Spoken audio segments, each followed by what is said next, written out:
The definition of tourism comes from the English term to tour, which means to move around, and from the French term tourner, which means to go around. Tourism is one of the largest sectors in the world and is the main source of investment and occupation for many countries. The international tourism flow is still on the increase, and in 2004, 800 million people traveled to other countries, while domestic travel reached over 6 billion journeys. This phenomenon has produced over 130 million jobs in the tourism sector. The UNWTO, United Nations World Tourism Organization, has estimated further growth for international departures in 2015 of about 3 to 4 percentage points. The growth of tourism phenomenon that began as far back as the 1700s is mainly due to socio-economic, cultural factors and tourism industry changes. In the 19th century, only members of the aristocracy and people belonging to the upper classes went on vacation. However, in the 20th century, first the middle classes and subsequently the lower classes began to travel. The ease of traveling has been influenced in a significant way by the invention of the modern transportation lines that have changed the way of traveling. Less time is needed for long journeys, traveling is more comfortable, and the prices have become more affordable to everyone.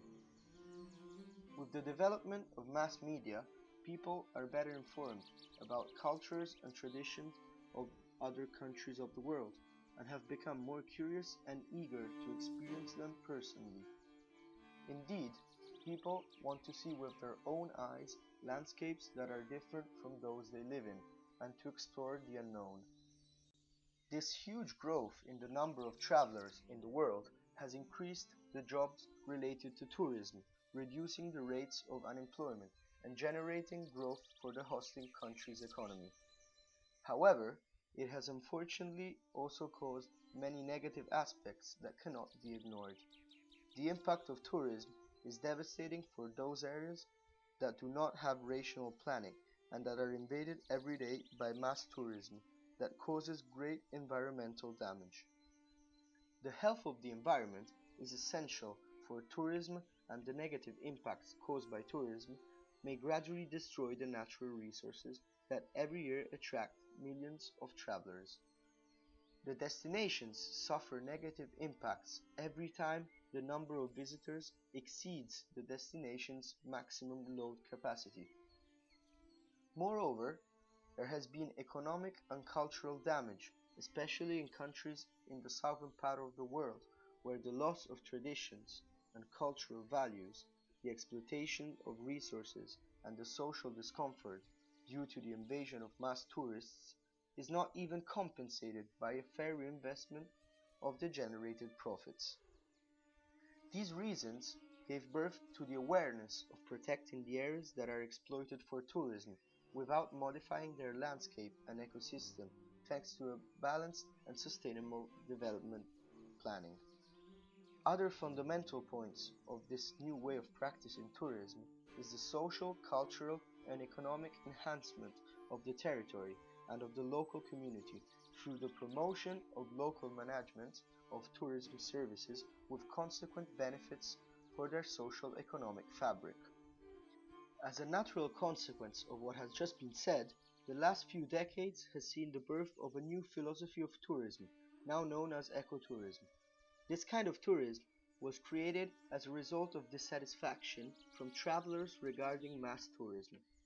People had had enough of non-authentic experiences far from the local communities where, for example, the landscape had been spoiled by the construction of a large hotel that hosted tourists.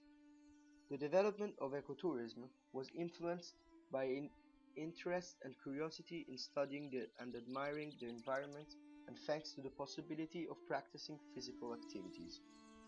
Travelers who practice ecotourism distinguish themselves from normal tourists by the behavior when traveling and their responsible decisions. The most important decisions that mark a sustainable tourist are the way of traveling, the choice of accommodation, and the desire to stay in very close contact with the local community. A proper ecotourist should always choose the less pollutant way of traveling. Regarding the choice of accommodation, ecotourists should avoid staying in large hotels and luxurious hotel chains, and should opt for accommodation owned or managed by local population, thus supporting the growth of the local economy.